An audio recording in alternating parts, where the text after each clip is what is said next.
एक ऐसा नगर जिसकी नींव स्वयं भगवान श्री कृष्ण ने अपने हाथों से रखी। एक नगर जो सोने से जगमगाता था, जहां हर गली में भक्ति की गूंज थी और हर द्वार पर सुख समृद्धि का पहरा। ये वही द्वारका थी जो युगों युगों तक अपने वैभव और गौरव के लिए जानी गई। लेकिन आज वही नगरी समुद्र की गहराइयों में सोई हुई है। पर क्यों? आखिर ऐसा कौन सा रहस्य है जिसे सागर की लहरें हजारों वर्षों से अपने भीतर समेटे हुए हैं? एक तरफ जहां राम का नाम मात्र लिख देने से पत्थर भी पानी पर तैर जाता है, वहीं द्वारका जिसे खुद भगवान श्री कृष्ण ने बसाया, वह समुद्र में डूबी है। क्या यह प्रकृति का प्रकोप था या किसी अज्ञात शक्ति का कहर? क्या समुद्र ने अपनी अथाह गहराइयों में द्वारका को निगल लिया, या फिर इतिहास की यह घटना मात्र एक पौराणिक कथा है? कहानी उस समय की है जब समुद्र की गहराई में एक खोया हुआ नगर अपनी मौजूदगी का एहसास दिलाने के लिए सामने आया। साल था 1963। डेक्कन कॉलेज पुणे के आर्कियोलॉजी डिपार्टमेंट और गुजरात सरकार ने मिलकर समुद्र में एक विशेष उत्खनन कार्य की शुरुआत की। समंदर के बीचों बीच, जहां लोग कभी सोच भी नहीं सकते थे, वहां उन्होंने कुछ ऐसी चीजें खोजी जो सबको चौंका देने के लिए पर्याप्त थीं। समुद्र के तल में उतरे पुरातत्ववेत्ताओं ने वहां जो देखा, उसने इतिहास की धारा ही बदल दी। 3000 साल पुराने बर्तन, मटकी और अन्य प्राचीन वस्तुएं मिली। इन वस्तुओं से यह साफ हो गया कि यह वह स्थान था जिसे हम महाभारत की कथाओं में पढ़ते आए हैं, द्वारका, भगवान श्री कृष्ण की पवित्र नगरी। लेकिन द्वारका के रहस्य से पर्दा उस समय और भी ज्यादा उठने लगा जब 1983 में अरेबियन सागर के गहरे जल में एक और ऐतिहासिक खोज की गई। इस बार गोताखोरों ने समुद्र की सतह से मीलों नीचे जाकर अद्भुत संरचनाओं की खोज की। समुद्र की गहराई में मिली यह संरचनाएं मानो किसी प्राचीन नगर के अवशेष हों। यहाँ मिली कई संरचनाएं और दीवारें जो आकार में एकदम सीधी और व्यवस्थित थीं, जैसे यह किसी विशाल शहर के हिस्से हों। इन संरचनाओं में सटीक रूप से तराशे गए ग्रेनाइट ब्लॉक्स और पत्थर के निर्माण के स्पष्ट संकेत थे। इन संरचनाओं के भीतर सड़कें, दीवारें और इमारतों के अवशेष मिले जो द्वारका के अस्तित्व की पुष्टि करते थे। यह इन भवनों की वास्तुकला थी जो महाभारत में वर्णित द्वारका के नगर की बयानी से मेल खाती थी। इसके बाद आर्कियोलॉजिकल सर्वे ऑफ इंडिया की अंडर वाटर आर्कियोलॉजी विंग ने और गहरे समुद्र में शोध किया। उन्होंने समुद्र की गहराई में तांबे के सिक्के, ग्रेनाइट की विशाल संरचनाएं और कई अन्य महत्वपूर्ण खजाने पाए। ये सभी अवशेष द्वारका की समृद्धि और वैभव को साबित करते थे। क्या यह कोई और संकेत नहीं था कि समुद्र में डूबा हुआ नगर, वह ऐतिहासिक द्वारका, सच में अस्तित्व में था? आज से कई सौ साल पहले जब महाभारत की कथाएं गाई जाती थीं, कोई सोच भी नहीं सकता था कि इन कथाओं में वर्णित द्वारका कभी धरती पर थी और बाद में समुद्र की गहराई में समा गई। लेकिन जब समुद्र के भीतर पुरानी संरचनाएं और सिक्के मिले, तो इन कथाओं ने यथार्थ का रूप ले लिया। यह खोज बताती है कि द्वारका सिर्फ एक काल्पनिक नगरी नहीं थी, बल्कि यह एक सजीव ऐतिहासिक स्थल था जिसे समय ने और समुद्र ने अपने गर्भ में समाहित कर लिया। समुद्र के तल से मिले खजाने और अवशेषों ने हमारे इतिहास के उस हिस्से को उजागर किया जिसे समय और तटस्थता ने छिपा रखा था। समुद्र के भीतर मिली इस नगरी ने साबित कर दिया कि महाभारत की कथाएं सिर्फ कल्पना नहीं थीं, बल्कि एक सभ्यता की असल कहानी थी जो अब तक हमारे लिए रहस्य बनी हुई थी। यह खोज न केवल भारतीय इतिहास को नया आयाम देती है, बल्कि पुरातत्व और समुद्र विज्ञान की दिशा में भी एक नई उम्मीद और दृष्टिकोण प्रदान करती है। समय ने हमें एक उपहार दिया जो सदियों पहले खो गया था। द्वारका का अद्भुत नगर अब हमारे सामने है और यह हमें यह याद दिलाता है कि इतिहास कभी पूरी तरह से नष्ट नहीं होता। वह एक दिन किसी न किसी रूप में सामने आ ही जाता है। को इतिहास की उन गहराइयों में ले चलते हैं जिनके बारे में आपने शायद कभी सोचा भी नहीं होगा। भगवान श्री कृष्ण द्वारा स्थापित यह नगरी किसी चमत्कार से कम नहीं थी। लेकिन फिर ऐसा क्या हुआ कि यह अद्भुत नगर समुद्र की गहराइयों में समा गया? क्या यह एक प्राकृतिक आपदा थी या फिर किसी अज्ञात शक्ति का प्रकोप? इन सवालों के जवाब ढूंढने के लिए हमें इसके इतिहास के उन पन्नों को पलटना होगा जो आज भी समुद्र की लहरों के नीचे छिपे हुए हैं। तो चलिए इस रोमांचक यात्रा की शुरुआत करते हैं और जानते हैं द्वारका की कहानी, एक ऐसी कहानी जो आपको रहस्य, भक्ति और इतिहास के अद्भुत संगम से रूबरू कराएगी। भारत की पावन भूमि पर बसा एक ऐसा नगर जिसका इतिहास सिर्फ पौराणिक कथाओं में ही नहीं बल्कि समुद्र की गहराइयों में भी दफन है, द्वारका। भगवान श्री कृष्ण की यह नगरी कभी वैभव और शक्ति का प्रतीक थी, परंतु आज यह समुद्र के नीचे दबी हुई है। क्या यह नगर सचमुच पौराणिक कथाओं का हिस्सा है या इतिहास की सबसे रहस्यमयी खोज?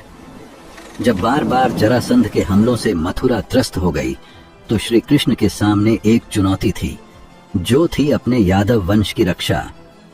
एक योद्धा के रूप में लड़ना संभव तो था, लेकिन श्री कृष्ण केवल योद्धा ही नहीं थे बल्कि वे एक रणनीतिकार भी थे। उन्होंने समझ लिया था कि शांति और सुरक्षा के लिए एक नई शुरुआत करनी होगी। हरिवंश पुराण और महाभारत में द्वारका को प्राचीन नगर कुशस्थली के खंडहरों पर बसाए जाने का उल्लेख मिलता है। इस नगर का निर्माण ऐसा था मानो समुद्र ने अपने हृदय में इसे स्थान दिया हो। इसके निर्माण के लिए श्री कृष्ण ने असुर शिल्पकार मयासुर और देव शिल्पकार विश्वकर्मा को आमंत्रित किया। दोनों ने मिलकर एक ऐसी नगरी का निर्माण किया जो न केवल भव्य थी बल्कि समुद्र की लहरों के बीच सुरक्षित भी थी। महाभारत के सभा पर्व में इसका उल्लेख मिलता है। मथुराम परित्यज्य हि यादवा सर्व एव हि द्वारवत्यां गताः सर्वे पश्यन्ति कृष्ण शासनात्। अर्थात यादवों ने श्री कृष्ण के आदेशानुसार मथुरा को त्याग कर द्वारका में निवास किया, जो कि एक प्रमाण के रूप में सामने आता है। यह केवल नगर ही नहीं बल्कि यह आशा का भी प्रतीक था, एक ऐसी भूमि जहां शांति से जीवन व्यतीत किया जा सके। द्वारका का हर घर समुद्र की लहरों के संगीत में घिरा हुआ था। वहीं इसका उल्लेख हरिवंश पुराण के विष्णु पर्व में भी मिलता है। सर्वतो जलमध्यस्थाम द्वारकाम भैरोहत तत्राश्रमेण कालस्य विश्वकर्मणा निर्मिता। अर्थात विश्वकर्मा द्वारा निर्मित द्वारका चारों ओर से जल में घिरी हुई थी। श्री कृष्ण का यह निर्णय केवल एक राजा का निर्णय नहीं था, यह एक पिता, भाई और मित्र का निर्णय था। उन्होंने अपने प्रियजनों के लिए एक ऐसा स्थान चुना जहां हर कोई सुरक्षित रह सके। द्वारका के बाजारों में जीवन की गूंज थी, मंदिरों में मंत्रोच्चार और समुद्र तट पर बालकों की हंसी। यह एक ऐसा नगर था जहां दिव्यता और जीवन एक साथ बहते थे। द्वारका, जिसे भगवान श्री कृष्ण ने मथुरा छोड़ने के बाद बसाया था, एक अत्यंत समृद्ध और भव्य नगर था। यह नगर अपने 7 लाख महलों के लिए प्रसिद्ध था, जो सोने, चांदी और बहुमूल्य रत्नों से सजाए गए थे। महाभारत और हरिवंश पुराण के अनुसार इसे एक ऐश्वर्यपूर्ण नगर के रूप में चित्रित किया गया है। महाभारत के उत्तरा पर्व में द्वारका की संपन्नता का वर्णन करते हुए कहा गया है, सप्तलक्ष महलानि द्वारकायाम समायुतानि यत्र सर्वे बहुर्वर्णा रत्नवर्ष प्रकर्षिणी। अर्थात 7 महल द्वारका में स्थित थे, जिनमें बहुमूल्य रत्नों से सुसज्जित बहुवर्णीय महल थे।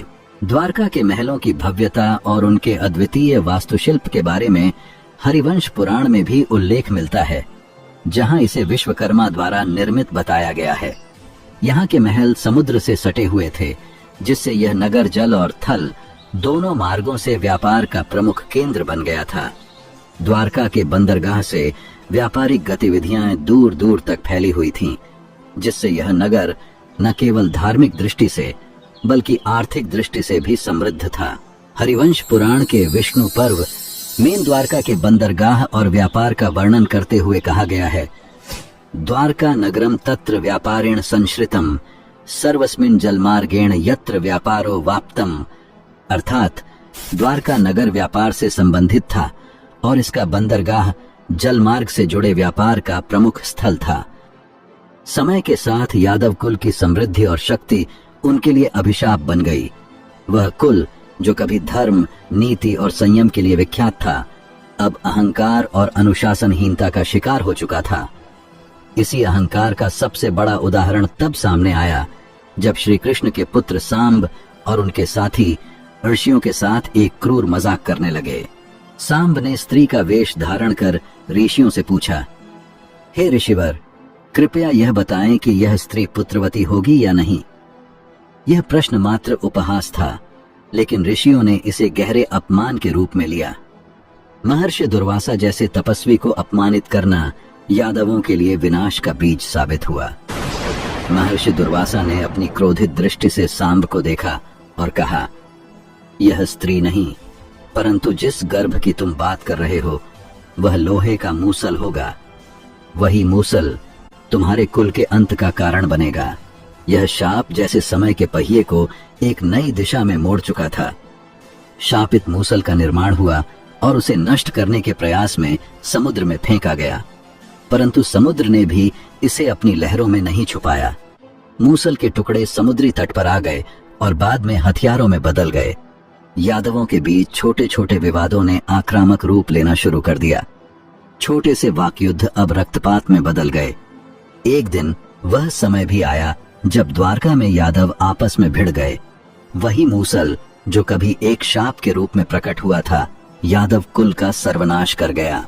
सांब, जो श्री कृष्ण और जाम्बवती के पुत्र थे, अपने पराक्रम और सौंदर्य के लिए भी काफी विख्यात थे और उनके इसी अभिमान के कारण उन्हें आगे भी कई कठिनाइयों का भी सामना करना पड़ा था। सांब ने एक बार सूर्य देव का अपमान किया, जिसके परिणाम स्वरूप उन्हें कुष्ठ रोग का शाप मिला। इस कठिन समय में सांब को एहसास हुआ कि उनके जीवन में विनम्रता और तप का अभाव था। पश्चाताप की भावना से प्रेरित होकर उन्होंने चंद्रभागा नदी के तट पर 12 वर्षों तक सूर्य देव की कठोर तपस्या की। उनकी तपस्या से प्रसन्न होकर सूर्य देव ने उन्हें न केवल रोग से मुक्त किया, बल्कि उनका जीवन भी नया उद्देश्य प्रदान किया। हालांकि शांब के कुष्ठ रोग से जुड़ी एक अन्य कथा भी सामने आती है, जिसके बारे में हम आने वाले कोणार्क मंदिर के इतिहास वाली वीडियो में विस्तार से बात करेंगे। वही मंदिर जिसे सांब ने अपनी मुक्ति के प्रतीक स्वरूप सूर्य देव के सम्मान में निर्माण करवाया था, यह मंदिर केवल एक स्थापत्य चमत्कार नहीं है, बल्कि सांब की तपस्या, पीड़ा और पुनर्जन्म की कहानी भी है। सूर्य देव के रथ के रूप में बने इस मंदिर के 24 पहिए और 7 घोड़े समय और अनवरत गति के प्रतीक हैं। यह मंदिर सांब के जीवन की उस महत्वपूर्ण सीख को दर्शाता है कि घमंड और अधर्म का अंत विनाश है, जबकि तप और प्रायश्चित उद्धार का मार्ग दिखाते हैं। तो हमारी आने वाली वीडियो का इंतजार करें, जिसमें आपको बहुत कुछ नया जानने को मिलेगा। परंतु द्वारका के पतन के कारण केवल सांब नहीं थे, बल्कि गांधारी का शाप भी था, जो महाभारत की घटनाओं से गहरे रूप से जुड़ा हुआ था। गांधारी का शाप एक मां के दुख और क्रोध का परिणाम था, जो अपनी 100 बेटों की मृत्यु के बाद श्री कृष्ण से अत्यंत नाराज हुई थीं। उनका मानना था कि कृष्ण, जो स्वयं परमात्मा थे, चाहकर भी इस विनाश को रोक सकते थे, लेकिन उन्होंने ऐसा नहीं किया। इस कारण उन्होंने कृष्ण से कहा, तुम चाहकर भी इस विनाश को रोक सकते थे, लेकिन तुमने ऐसा नहीं किया। इसलिए जैसे मेरा वंश नष्ट हुआ, वैसे ही तुम्हारा वंश भी आपस में लड़कर नष्ट होगा। गांधारी का यह शाप केवल शब्दों का खेल नहीं था, बल्कि एक गहरे दर्द और दिल से निकला हुआ आक्रोश था। एक मां का दिल अपने बच्चों के खोने के बाद ऐसा ही महसूस करता है। कृष्ण ने इस शाप को मुस्कुराते हुए स्वीकार किया, क्योंकि उन्हें यह समझ में आता था कि यह सब एक तय नियति का हिस्सा था। वे जानते थे कि यह घटनाएं अनिवार्य थीं और यह सृष्टि के संतुलन का हिस्सा थीं। कुछ समय बाद गांधारी का शाप सचमुच अपना असर दिखाने लगा। द्वारका का पतन और यदुवंशी वंश का आपसी संघर्ष इस शाप के परिणाम स्वरूप हुआ। द्वारका में ही नहीं, बल्कि श्री कृष्ण के परिवार में भी आपसी युद्ध और अराजकता फैली। यदुवंशी आपस में लड़े और अंततः एक भयंकर संघर्ष में एक दूसरे को समाप्त कर दिया। इस संघर्ष ने द्वारका के विशाल नगर को भी समाहित कर लिया और भगवान श्री कृष्ण के पूरे वंश का अंत हो गया।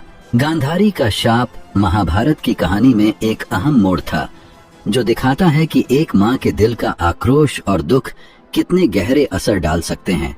और यह शाप महज एक व्यक्तिगत घटना नहीं, बल्कि एक बड़ा दिव्य सत्य था। महाभारत और श्री कृष्ण के जीवन की घटनाओं का समापन अत्यंत गहरे और भावनात्मक रूप से हुआ। द्वारका में जब यदुवंशी आपस में लड़े और सब कुछ नष्ट हो गया तो श्री कृष्ण ने जंगल की ओर रुख किया। वह अब संसार के भौतिक कष्टों और अपनी भूमिका के अंत के करीब थे। द्वारका का समापन और उनके परिवार का नाश उनके जीवन के एक बड़े अध्याय का समापन था। अब उन्होंने ध्यान में लीन होकर आत्मचिंतन और शांति की तलाश की।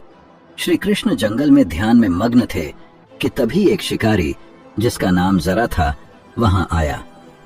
जरा ने देखा कि एक अजीब रूप में एक व्यक्ति बैठा है जिसे उसने हिरण की तरह समझा। अपनी धनुष से तीर चलाते हुए उसने श्री कृष्ण के पैरों में तीर मार दिया।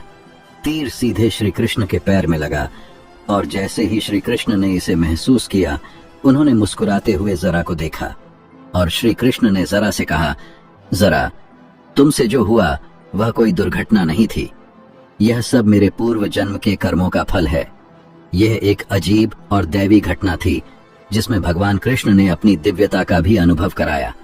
जरा, जो अब तक यह नहीं जानता था कि उसने किसे घायल किया है, जब उसने श्री कृष्ण की पहचान की तो वह अत्यधिक दुखी हुआ। उसे यह एहसास हुआ कि उसने अपने जीवन के सबसे महान व्यक्ति को भूलवश मार डाला था। जरा को अपनी भूल पर गहरा पछतावा हुआ। वह श्री कृष्ण के सामने गिरकर पछताते हुए बोला, हे भगवान, मैंने क्या किया? मुझे माफ करें, मैंने आपको ही तीर मार दिया। श्री कृष्ण ने जरा को देखा और उसे सांत्वना दी। उन्होंने कहा, तुम चिंता मत करो जरा, यह सब मेरे पूर्व जन्म का कर्म है और यह घटनाएं पहले से ही नियति में लिखी हुई थीं। तुमने कोई अपराध नहीं किया। यह सब मेरे ही पूर्व कर्मों का फल है और मैं इसे अपने शांति के मार्ग पर कदम बढ़ाते हुए स्वीकार करता हूँ। श्रीमद् भागवत पुराण में कहा गया है कि श्री कृष्ण के पृथ्वी छोड़ने के बाद ही द्वारका का पतन निश्चित हो चुका था और नियति के अनुसार ही द्वारका धीरे धीरे पतन की ओर बढ़ गया और अंत में द्वारका पर कुदरत का ऐसा कहर बरसा कि पूरी की पूरी द्वारका ही समुद्र में विलीन हो गई। यह घटना न केवल एक प्राकृतिक आपदा थी बल्कि यह भी संकेत थी कि जब अधर्म और अहंकार बढ़ जाते हैं तो विनाश अपरिहार्य हो जाता है।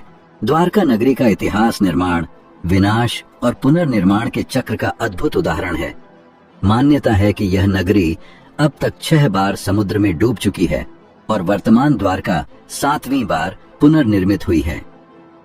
श्री कृष्ण ने मथुरा छोड़कर इसे समुद्र के किनारे बसाया था, जहां यह सोने, चांदी और रत्नों से अलंकृत दिव्य नगरी के रूप में विकसित हुई। महाभारत के युद्ध के बाद यदुवंश के विनाश और गांधारी के शाप के कारण, जिसमें उन्होंने कहा था, यथा मम वंशो विनष्टः तथा तव वंशो पे विनष्टो भविष्यति, यह नगरी धीरे धीरे समुद्र में विलीन हो गई। श्री कृष्ण ने मुस्कुराकर इस शाप को स्वीकार किया क्योंकि वे जानते थे कि यह नियति का हिस्सा था। वर्तमान द्वारका का पुनर्निर्माण आदि शंकराचार्य ने किया था, जिन्होंने यहाँ शारदा पीठ की स्थापना की, जो वैदिक ज्ञान का एक महत्वपूर्ण केंद्र है। यह पीठ आज भी सनातन धर्म के प्रचार और वैदिक शिक्षा का प्रमुख स्थल है।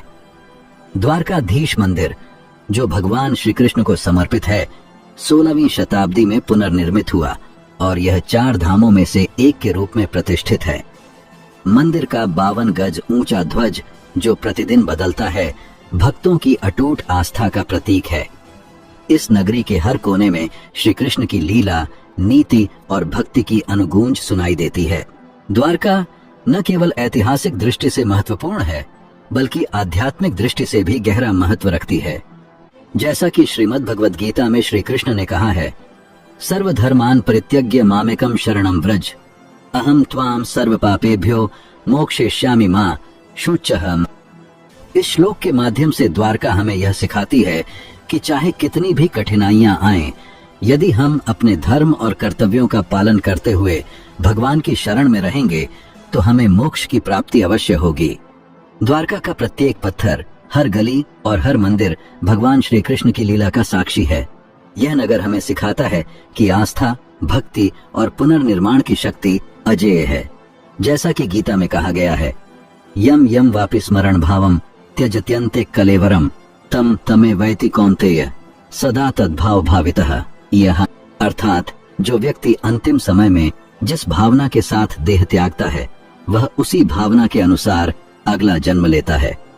द्वारका इसी भावना का प्रतीक है, जहां भक्त श्री कृष्ण की भक्ति में लीन होकर अपना जीवन और अंत दोनों धन्य मानते हैं। द्वारका में श्री कृष्ण को रणछोड़जी भी कहा जाता है। यह नाम उस घटना से जुड़ा है जब जरासंध ने मथुरा पर 17 बार आक्रमण किया और हर बार श्री कृष्ण ने युद्ध से बचते हुए अपनी प्रजा की रक्षा के लिए रणनीतिक रूप से मथुरा छोड़ दी। श्री कृष्ण का यह निर्णय युद्ध से पलायन नहीं था, बल्कि यह नीति और करुणा का प्रतीक था। जैसा कि गीता में कहा गया है, न हि कश्चित् क्षणं पिजातु तिष्ठत्य कर्मकृत कार्यते ह्यवशः कर्म सर्वः प्रकृति जैर्गुणैः। अर्थात कोई भी व्यक्ति क्षण भर के लिए भी कर्म किए बिना नहीं रह सकता। हर व्यक्ति प्रकृति के गुणों से प्रेरित होकर कर्म करता है। श्री कृष्ण ने यह सिखाया कि कभी कभी पीछे हटना भी बड़े उद्देश्य की पूर्ति के लिए आवश्यक होता है। वर्तमान में 2 द्वारका हैं जहां भक्त भगवान के दर्शन के लिए जाते हैं। पहला बेट द्वारका पुरी, जहां पहुंचने के लिए समुद्र मार्ग से जाना पड़ता है, और दूसरा गोमती द्वारका धाम। बेट द्वारिका श्री कृष्ण और उनके बचपन के मित्र सुदामा की कथा से जुड़ी है। जब सुदामा गरीबी से जूझते हुए श्री कृष्ण से मिलने आए तो उन्होंने अपनी पोटली में मुट्ठी भर चावल लाए थे। श्री कृष्ण ने उन चावलों को इतना प्रेम से ग्रहण किया कि वह मित्रता की अमर कथा बन गई।